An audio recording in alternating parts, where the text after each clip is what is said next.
who you are, not who you want. You may want to attract a governor into your life. You may want to attract a cabinet secretary into your life.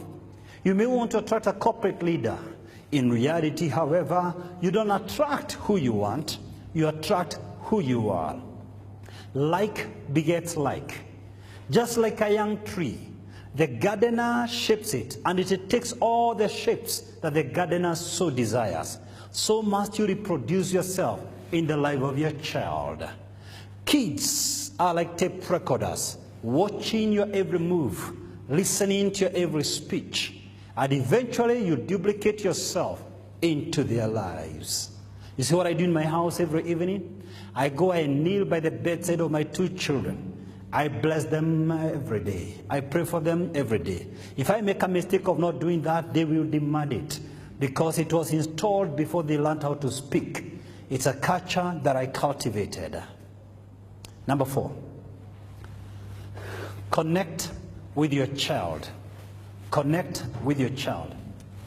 To connect means to create the time, to deliberately create the time. You see, ladies and gentlemen, we have time for what we value. As I speak to you tonight, there's a phone call that can come and you walk out on me, irrespective of what I'm sharing. There are other people who will be looking for you in the course of this fellowship, but you may never remember to call them back. Tomorrow morning, you will call people depending on who you value and in the order of priority on how you value them. Put it otherwise, we have time for what we value. We have time for who we value.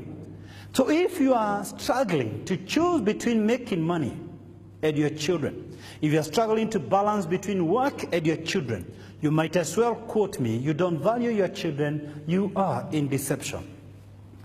Now, I want to pick 2 characters for you, and I trust and hope no one will use this message or distort it for whatever reason.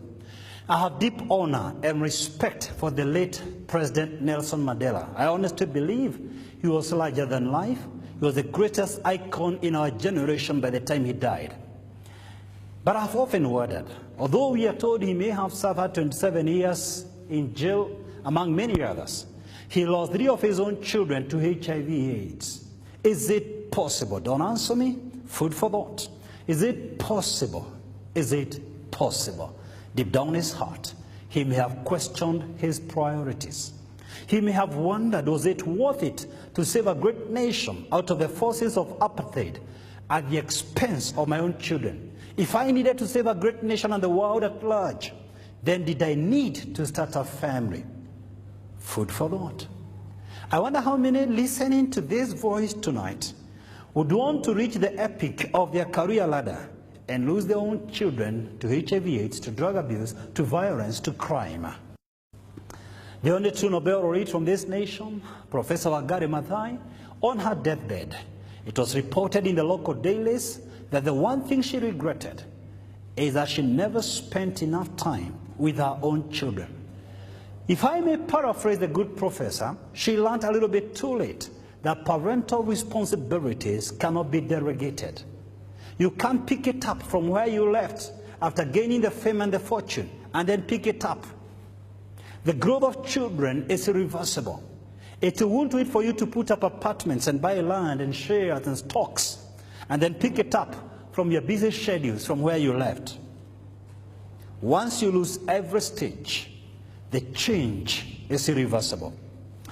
A friend of mine one time told me something very interesting. He was carjacked, taken to Gong Hills, and the crooks were so convinced that he was refusing to part with money. But they were so gracious to give him some 5 minutes to make a last call. And they told him, look, we're going to give you a phone because we're going to kill you in just a moment. Make a phone call to whoever you may want. Please talk to me, talk to me. Talk to me if you can. Who do you think he called? His wife. Oh, what do you think he said? What do you think he said? Talk to me, talk to me. What do you think he said? Kuna mawe nilikuwa nimeacha hapo ya kujenga sio kimao. Ile mjengo si kumaliza. Do you think that's what he said? Did he call his boss? Obviously, he's still alive. That's why he gave me the story, so don't be sad. They released him. But if you really want to know the most critical